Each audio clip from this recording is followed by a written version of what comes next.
শুভ দুপুর বন্ধুরা সবাইকে। তো এখন বাজে ওই 2:30টার মতো, তাই শুভ দুপুর বলে ভিডিওটা স্টার্ট করলাম। তো সকাল থেকে ভিডিও শ্যুট করা হয়নি, তো ভাবলাম এখন আমি যাচ্ছি কোথায় বলো তো। এখন আমি যাচ্ছি হচ্ছে আমাদের ভোগে। তো আজকে হচ্ছে রবিবার, এটা হচ্ছে রবিবারের দুপুর। তো দেখো চলেও এসেছি আমি, যেহেতু কালকেই সূর্য পূজা হয়েছে, আজকে হচ্ছে কীর্তন শেষ, আজকে হচ্ছে ভোগ কীর্তন হচ্ছে। তো সেখানেই আমি চলে এসেছি স্নান দান করে রেডি হয়ে। আর এদিকে কিন্তু মাঠে আবার হেলিকপ্টার নেমেছে। তো আমি কিন্তু হেলিকপ্টার না দেখে এখানে রাধা মাধবের কাছে চলে এসেছি। তো দুটো নামছে, মানে একটা আগে নামছে, তো সেটা আমি দেখতে গেছিলাম, আবারও কিন্তু একটা নামছে। তো এখানে দেখো ভোগ আরতি চলতেছে। আর ভোগ আরতিতে এত ভালো লাগে না, ভীষণ ভালো লাগছে। তো বাড়ির কাছেই আমাদের গ্রামের সবাই এই পুজোটা করে। এটা দেখো, পুজো তো একার কারণ না, এখানে এটা দশের পুজো, তাই জন্য সবাই মিলে এখানে আনন্দ করতে চলে এসেছি। তো এখানে ভোগ আরতি হচ্ছে, ভীষণ ভালো লাগছে, ভীষণ অনেক লোক এসেছে, অনেক। তো এই দেখো, এই কটা দিন রাধা মাধব আমাদের মাঝে ছিল। তো আমাদের মাঝে দেখো, ঈশ্বর তো মানুষের মধ্যেই বাস করে, আমাদের মাঝেই ছিল, তবু আর কি।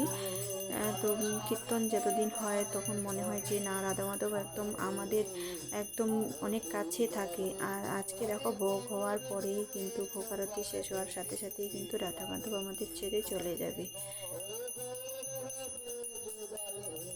আর এত ভালো লাগতেছে রাধা মাধবের, রাধা মাধবকে দেখে। তো দেখো, কথাই বলে না যে ভোগে ভোগ দর্শন করলে নাকি দুর্ভোগ কাটে। তো কতটা সত্যি জানি না আমি, কিন্তু আমাদের সনাতন ধর্মেতে এটা হচ্ছে বিশ্বাস করে।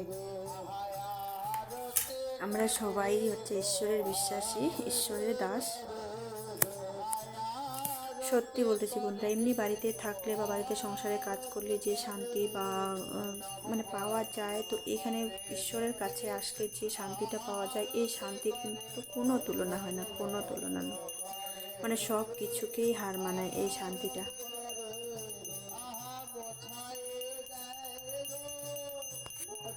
এখানে যা যা নিয়ম আছে সেটা করার পরে দেখো, ভোগ কিন্তু হয়েই গেছে।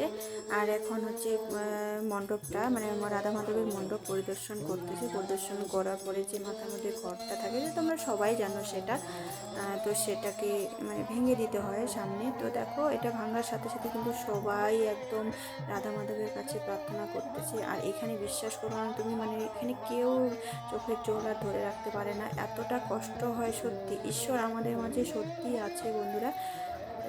এটা করার সাথে সাথেই কিন্তু মনের যে ভিতরটা উথাল পাতাল করে ওঠে, আর মনটা পুরো ভেঙে যায়।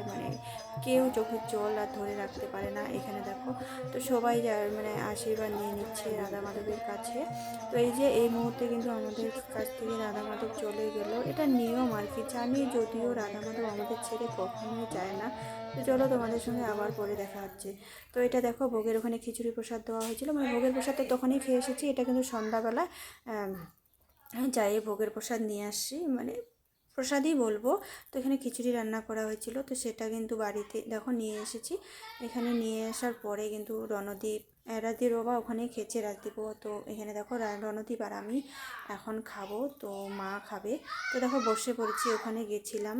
আর এখন ওই 9টার মতো বাজে, 8:30টার দিকে গেছিলাম, এখন হ্যাঁ 9টার মতো বাজে।